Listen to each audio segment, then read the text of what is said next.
So dear students, मैं छोटे छोटे टॉपिक्स को मैं कवर करूँगा यहाँ पर। मैंने चैट जीपीटी ग्रोक एआई से मैंने जो है इसको लिया है और मैं जस्ट एक पढ़ता रहूँगा, आपको बस सुनना है। तो सबसे पहले हम लोग राज्य विधान परिषद की संरचना, कार्य और उसकी भूमिका के बारे में जानेंगे। बेसिकली आप देखें तो जो स्टेट लेजिस्लेचर है उसमें राज्य की विधानसभा के कुल सदस्यों की संख्या के 1/3 से अधिक सदस्य नहीं होते और किसी भी स्थिति में 40 से कम सदस्य नहीं होते।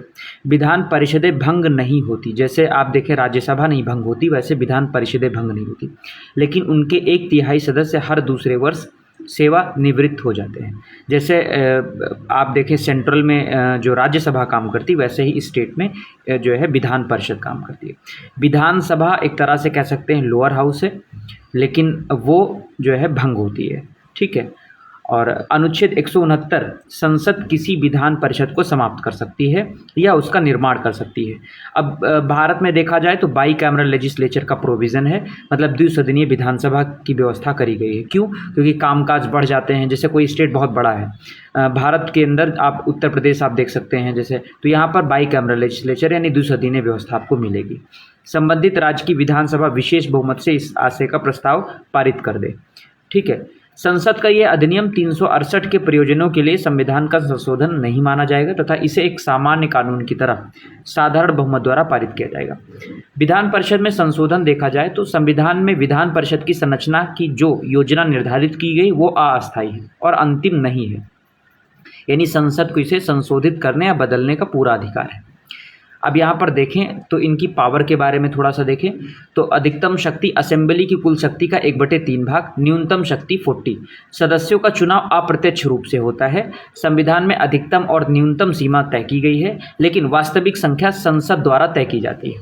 चुनाव का तरीका क्या है? अप्रत्यक्ष रूप से निर्वाचित 5/6 विधान परिषद के कुल सदस्यों में से अप्रत्यक्ष रूप से निर्वाचित एकल संक्रमणीय वोट के माध्यम से आनुपातिक प्रतिनिधित्व रखते हैं।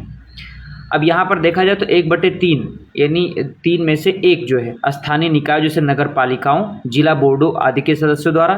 चुनाव का तरीका 1/3 विधानसभा के सदस्यों द्वारा, 1/12 3 वर्ष से स्नातक एवं राज्य में निवास करने वाले स्नातकों द्वारा, 1/12 राज्य में 3 वर्षों से कार्यरत अध्यापक हो गए जिनका स्तर माध्यमिक विद्यालय से कम ना हो, ठीक है। अब मनोनीत सदस्य की बात करें तो 1/6 राज्यपाल के द्वारा मनोनीत होते हैं। सहकारी आंदोलन, साहित्य, कला, समाज सेवा, विज्ञान में ज्ञान और अनुभव, जैसे सेंट्रल में राष्ट्रपति वो करता है, वैसे स्टेट में राज्यपाल। अवधि क्या है?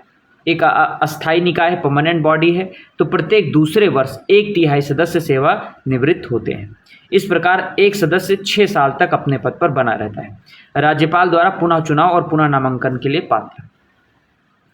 तो अब बात करें, विधान परिषदें जो है द्विसदनीय विधायकों में ऊपरी सदन के रूप में कार्य करती हैं। कानूनों की जांच और परिशोधन में उनकी भूमिका निचले सदनों के काम को पूरक बनाती है।